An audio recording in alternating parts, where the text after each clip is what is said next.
Hey guys, what is up? It is Spooky Noodles, and I am here with an ebook haul. I got 3 ebooks here, and they all seem really good. Some are longer than others. You have one that I think is like a novella. One is like a full-blown novel that reaches like 300 pages. And then the other one is definitely a novella. I know that for sure. So, anyways, let's just get into it, shall we? First of all, this first book I saw on the Shades of Orange's channel. I love her channel. She's awesome. Go check her out. She's pretty big, so if you know her, then you probably like this channel. I don't know. I mean, she's big in the book community, so at least I believe, to me, she's big in the book community. She suggested this book after reading it, and it's gonna be my book for Pride Month, and that is Camp Carnage by Elliot Arthur Cross and Joshua Winning. Now, I believe Elliot Arthur Cross is part of the gay community, being gay. I'm not sure about Joshua Winning, but this is Camp Carnage. It's very different from their other books, at least from Elliot Arthur Cross's other books. I can't wait to give this book a read. It's about, you know what gay camps are, like those straight camps, I should say. Straight camps were where people would basically get brainwashed to be straight, and it never worked. Well, at least it shouldn't have worked. Sorry, let me give a sip. It shouldn't work, but yeah, it's a school's out, and so are they. This summer's going to be killer. And this is a night terrors novel. I guess there's going to be like a series of these books. I'm not sure, but let me read the synopsis for you guys, and then we will go to the next book. And the synopsis is kind of long, so sit back and relax. In the summer of 1986, Billy Collins is sent to his own personal hell, summer camp.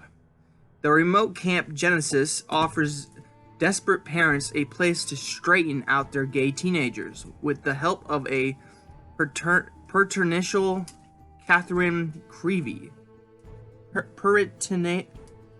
I can't read that word, dude. I'm sure it's a very easy word, and I'm just pronunciating it, but you know.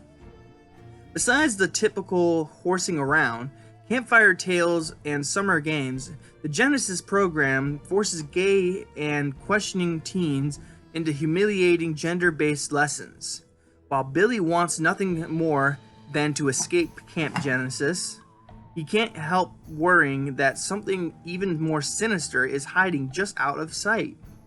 Unknown to Billy, 2 campers were murdered 3 years ago, just days before Billy and the new campers arrive.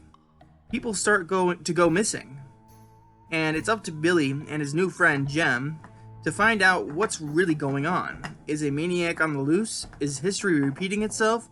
One thing's for sure, at Camp Genesis, you have to fight to survive. So, and then it has a bunch of 5-star ratings here, and yeah. So, next book is by J.G. Fartree, or Farty? Fahardy?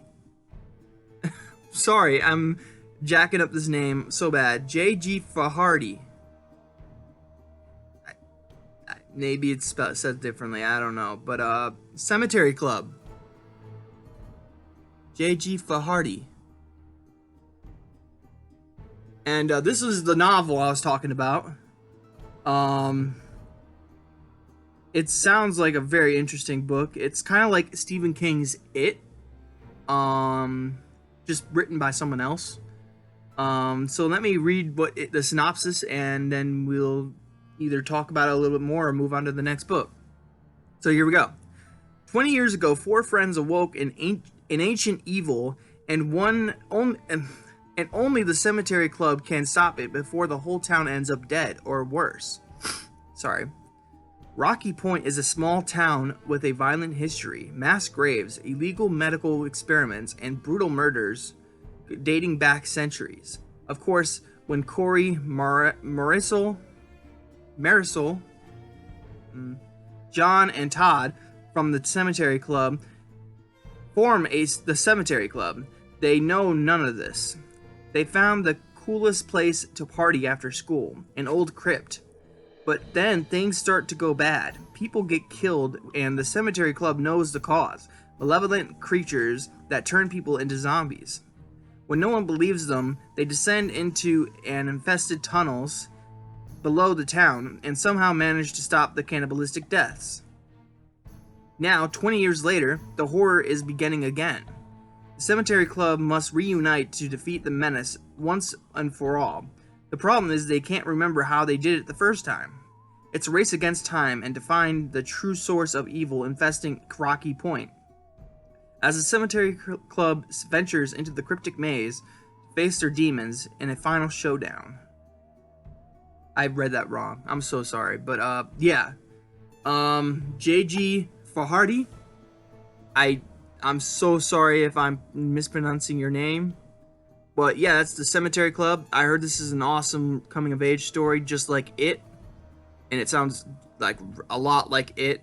I'm hoping it's it's as good as It, if not better.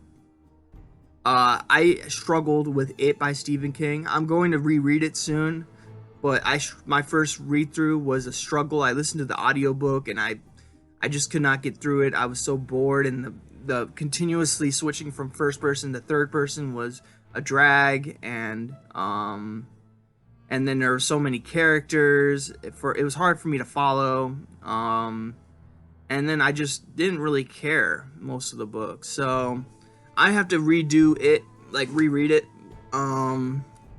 soon. I'm gonna try the audiobook again since I own that, or at least my mom owns that, I believe. She has to send it to me or something, because I was borrowing her audiobooks, and then recently I got my own audiobooks. So yeah, that's J.G. Fajardi's Cemetery Club. And then last but not least, obviously not least, because I recently found this author through another book called Jacked by, Shane McKenzie.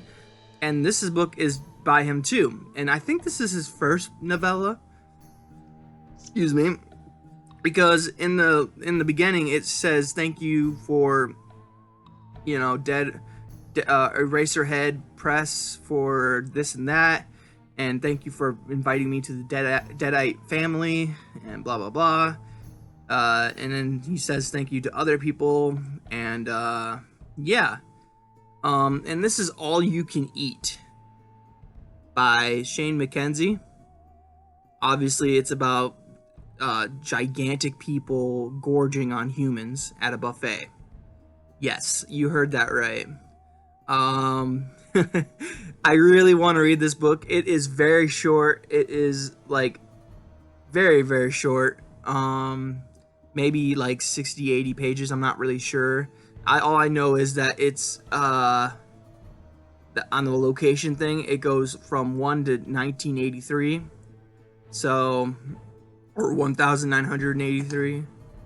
And most novellas I've been reading lately have been longer than that. So, yeah, All You Can Eat by Shane McKenzie. Cannot wait to read this. In fact, I might move it up on my TBR a little bit, because right now I'm kind of in a zombie binge right now. I know it's not gonna last long, but I'm kind of digging zombies at the moment. And I read WZMB by Andre Duza, who blew it out of the water. I don't think another zombie book is gonna come close to that one. Sorry to my friend Gerald. I'm sure your book is zombie books are great. I mean, I'm reading one of his right now, and I do find it really, really, really good. Sorry, garbage came and dumped my garbage all over the lawn. But yeah, yeah, I don't think another zombie book's gonna come close to WZMB because I just adored it so much, and I bought all of his other zombie books plus all of his other books in general. I have Detecting-Color Terrorists. I have Don't Fuck with the Coloreds. I have Jesus Freaks coming. No Face is coming. I have No Gig is Too Small, which is another zombie book. I'm fascinated with Andre Duza now. Andre Duza is just an amazing writer. Just amazing. I just could not gush about him enough in my review. In fact, I don't think I do enough gushing in the review. Like, I could go on and on about how just much I loved Andre Duza's writing. But, yeah. Let me read the synopsis for All You Can Eat, and then we will discuss all these books. Or maybe just end the video, I'm not sure.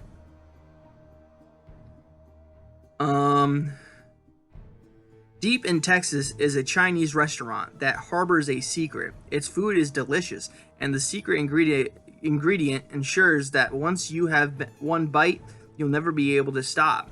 But when the food runs out and the customers turn to cannibalism, the kitchen staff must take arms against these obese people eaters, or else be next on the menu. Yeah. I cannot wait to read this book. But for what I'm currently reading, Flesh Bags, which, by the way, great title and great cover as well. If I could, I don't want to lose my location in the book, but it has a great cover. It's amazing. Gerald Rice is an amazing writer. I have seen some not discrepancies, but some like misquotations and stuff like that. But it's very minor stuff. It's easy to look past. But other than that, this book is great. I'm really digging it. I am getting confused at times because when the more characters that get added to a book, the harder it is for me to follow. So I like when characters are slim, or they're given very specific characteristics that you can separate from other people, you know. But names don't come to me very easily. So if you say Bill, and then later we introduce a bunch of characters, then we come back to Bill, I'm gonna forget who Bill is because I'm not great with names, and I wasn't given enough characteristics for me to follow what that character is. Not saying Gerald Rice is bad with doing characters or anything like that. No, he's really good. I'm really digging his work so far. I'm 31% through Flesh Bags. It's a small novella, and I'm really enjoying it. It's gonna be my probably, if you count Those Below the Treehouse, which is kind of a zombie book, and you count Jacked as a zombie book, then I don't know where to put Flesh Bags. Because those three zombie books were great. One was like a zombie / blob. One was like a parasite / zombie. And then WZMB was just full-blown zombies. But this book is kind of zombies. Like, they are zombies, but they're a different kind of zombies. Like, their stomachs are clear and you can see inside them and stuff. So, yeah. And there's explosions going on in this book, which has me wondering, do they explode? I don't know. I have to read more. But I'm reading Flesh Bags. And I have a lot of ebooks to read. So I'm gonna stop buying books as soon as I'm done with the bidding wars I'm in at the moment. I'm focusing all my money on editing. Well, not editing per se, but I'm saving my money to get something big. I want to edit at least my short story collection because I'm going to be self-publishing my second story collection. I have to reread the stories that I already wrote in it, and we'll see if they're good enough. But yeah, I'll do a writing vlog after this video. But that has been an ebook haul.